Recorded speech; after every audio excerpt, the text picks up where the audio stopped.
I just love that he's taken um, some things from his own mind it's given to us because a lot of people probably would have shut that down very easily because he's different. The way he Mm. does things is very different from Yep. how everyone else has done it. So it's like, you know, I just find him very fascinating because he just gives a unique take, and his films do that all the time. And they always have Mm. some type of like hidden message in there or something like that Yeah. that's talking about something like with Edward Scissorhands. Yeah. He's talking about just like what it is to be different and then being Yeah. accepted and what does that all mean to you. Mm. I just love his films, and don't get me wrong, like some of his film I'm like, okay, Tim, we're going a little out there, Tim. Okay. All right. Um, but yeah, I think, and the fact that like people give him so many opportunities to like redo like their own things, like with Wednesday, it was like Yeah. he got to redo that and kind of see what does it mean to do the Adams Family, Hmm. and things like that. So yeah, I mean, for Tim Burton, I think he's just an amazing talent, Yeah. and he just brings so much to the table. Even today, where he doesn't have to, he could literally just live off all of his royalties if he wanted to, but he keeps on doing it. So Easily. Mm. He's crafted such a safe space for weird kids, yeah, totally. that have very dark minds and places. I mean, when you look at things like Nightmare Before Christmas or like Coraline or right, and you're like, wow, my brain looks like that. Like that is how things work up here. And I don't know, it's cool to see these strange, weird people, as you mentioned, be the heroes, be the leads, be the people that we all look up to. I mean, it's awesome. It's Yeah, super badass. true. Yeah, Yeah, yeah. totally agree. I'm gonna do a little pivot. So, Please. you mentioned Loki and then Beetlejuice. And, people love them characters. They love them characters because they can see themselves as them characters. Because superheroes is unattainable, so you admire them, want to be them, but you're Yeah. not actually that. What you are is this less than creature, Hmm. this thing that has issues, that is quote unquote broken, this thing that has intrusive thoughts about jealousy and pettiness and greed and things like that. Maybe self harm, murderous thoughts. Right. I was talking doing a lecture the other day, and I said, sometimes you just get a little stabby, just a little stabby, and the kids are looking at me like, huh? I'm sorry. I said it. I got my knife right here, just like on Scream. You clean it off after every murder. Oh my um, but I think we identify with those characters, so then we tend to like them a little bit more. And then when you see them go away and turn more babyface, we call it, turn more good, you're like, Hmm. oh, okay, so maybe I got a shot at doing it too. You're kind of rooting for this underdog. Yeah. And so now you get into this Tim Burton where you say he's got these weird worlds. Well, a lot of us, our thoughts are very dark and negative. And so what we know is like 70% of our thoughts are usually automatic negative thoughts every day. Mm. So constantly we're just shitting all over ourselves. I'm not enough. I'm too fat. I'm too ugly. My hair's the wrong color. I'm not smart enough. I'm first generation. I don't speak good enough English, good enough Spanish. I don't fit in with white people. I don't fit in with brown people. Like literally, we hate everything pretty much about ourselves. Yeah. And social media has intensified that. And then you take me and you and Spencer as podcasters. Well, now we evaluate ourselves based on other podcasts. Hmm. And then you're like, well, man, well, I dislike them, or they doing it big because of me. And then you end up just hating everything. Yeah. But we shut all that down and we don't tell anyone those negative thoughts. And then we hate ourselves that we have those negative thoughts. Right. And so you see characters like this Tim Burton guy and what he's doing, and you're like, oh, so that's a real thing that people do and think about. Yeah. Oh, so maybe I shouldn't be ashamed of that. And then that's when the OCD and the anxious thoughts start to lessen up. And that's when you're like, oh, okay, now you start to do some acceptance, and you're like, oh, so when you're not scared of it or shameful anymore, now you can live in actual the real world. Hmm. Because a lot of people will get very obsessive about how much they suck. And if you're hyperphantasic or OCD, then it's just that's all you think about. Of course. So these monsters are relatable because most of us hate ourselves. Yeah. Many of you listening to this are immediately not going to agree with that, but if you just sit down for a minute, you'll be like, I dislike a lot of things about myself, and that's okay to say.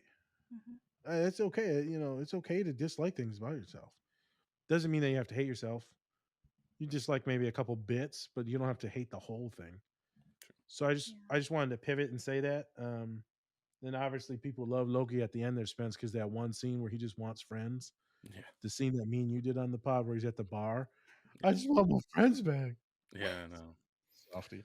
It's such a human, right, raw emotion. Like I just want friends. I just, right, that That's it. connection. That's all he's ever wanted, right? Because he was never the one, the Yeah. go-to, the kid. Yeah. Yeah. Way to go, Which, Thor. yeah, Thor. Way to go.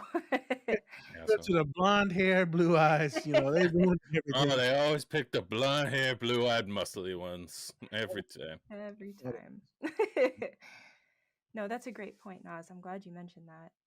Yep. It's nice to feel not so alone. To know that other people think like you do. You know, feel dark Yeah. sometimes. Most Yeah. of the time. Which 70% of the time, like you said. automatic negative thoughts. They're called ants, right? We have those ants running around every day. Yeah.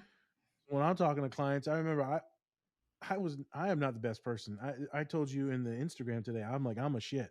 I'm sorry. I'm an asshat, I think I called myself. You did. Spent just You said the those thing. words. Of course you did. Who better than a trickster who grew up a trickster with trickster family members to help protect you from other tricksters? Exactly. Because I ain't a nice person, so I know what the other shitty people are thinking. I know how to maneuver and manipulate things to get you in a better spot. I teach clients to win. I love that. I teach them to win, and I always tell them, "Hey, man, sometimes we don't need to be nice, specifically women.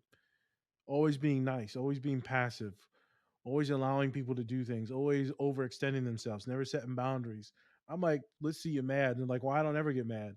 I'm like, that's problem number one. Let's let that beast out. And I'll piss some of my clients off, and then they'll Oh, finally get mad at me. And I'm like, yes, unleash it. I'm like, oh, yeah. put the knife away. Yeah, yeah. 2 knives. Oh no.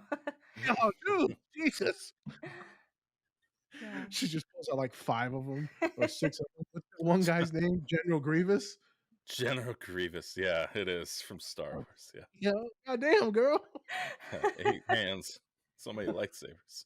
All right, I'm done. No, I love it. I think both of you, right, with your platform and where you are huge guiding lights in that way. But I like that you're like, oh yeah, but trickster god, like let's make it fun. Let's play, right? Oh, yeah. Totally. You know, Spencer, I'm curious now. Beetlejuice, like a big part, a big theme of that movie Mm, is grief and death. mhm, There's death, right? There's a lot of it. mhm. You know, and so why do you think comedy spaces, right? Like it's a funny movie. Right. Why do you think those are such fruitful grounds to talk about such difficult things like grief or death? Because you can really kind of shine a light on such a dark topic. Yeah. Um, I think a lot of the times, especially when you are like, say, like you're going to like a funeral or anything like that, sometimes it's like joking with family members or friends about that person makes it a whole lot easier for you to actually get over that, like the death of that person, not Mm, necessarily getting over that person, because I don't think you ever really, if they actually truly meant something to you in your life, I don't think you can really get over them, which is a good thing because it's one of the things that we really stick to, like memories and having stories about those people that really keep mm, them alive and then going, even after they are gone.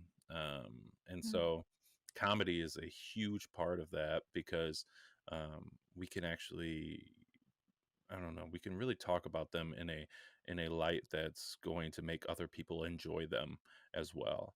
Um, that's why I'm huge into comedy as well, like Nas was saying, yeah. with him too, because you can really bring a joy, and something for people to remember you by, um, for that. And sometimes we don't try to be funny at times because we think like it's going to be stupid or it's going to Inappropriate. not land as well, Mm, with other people, and then we just sit in silence, and then we don't say anything at all, yeah. and we get to miss out on those moments of being funny. um and I think that's true for, like in the movie itself for Beetlejuice. I mean, like we were saying, I mean, Tim Burton, he just has like he has a weird mind, and that's okay. I mean, I'm saying that with so much respect. It's like, Yep. he got to so many films that he's done. He's done Batman, he's done Pee Wee Herman, he's done Corpse Bride. He's done so many films that you're like, oh yeah, that was by Tim Burton. I forgot. Um, and they're all have like dark tones to them. He just does a fantastic job of blending a little bit of humor and weirdness along with like these different characters that we've known for a long time. Um, and in terms of Beetlejuice, I think just the comedy in general um, just makes it so that you won't have to be in this dark, sad place the whole time. Because I don't think Tim Burton's in a dark, sad place all the time himself. I think he also has a lot of humor and a lot of joy that comes to his life as well. And so he gets to speak through that through his films. Because sometimes I haven't seen, like, it's been a while since I've seen like a really really dark film, but there was like, what's that one with the wrestlers? What's it called again? Oh, Iron Claw. Yeah, Iron Ooh, Claw. I haven't seen it yet. I will once we actually do a pod on it. same. But Oh, like I all hear. I've heard about it is just sad, sad, sad, and you're just like, oh, and then the real life is actually sadder, and you're just like, oh my gosh, like what? It's like, and it's good to hear those stories, and it's Mhm, nice, but you can't hear them all the time because you're mhm. just gonna get. It's just so depressing, Yeah. and for me, at least, I don't want to wallow in that because I want to make sure that I'm still the happy person and the comedic person that I am, and it's hard to do that once you're just surrounded by darkness and Mhm, just you know sadness like all the time. But a lot of yeah. people do go through that, and so um, it's one way that I really can relate to, at least to Tim Burton's point, is just being like, okay, let's have a little bit of comedy with that darkness, with that Yeah. dark humor in there. So Yeah.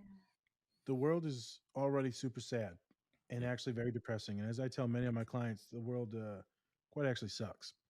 Yeah. And they're like, "What are you supposed to say that?" I'm just being for real with you. It sucks. But there'll be moments of like deep joy and happiness, and those won't come to you. You'll have to go take it. Otherwise, the world will literally strip you of everything.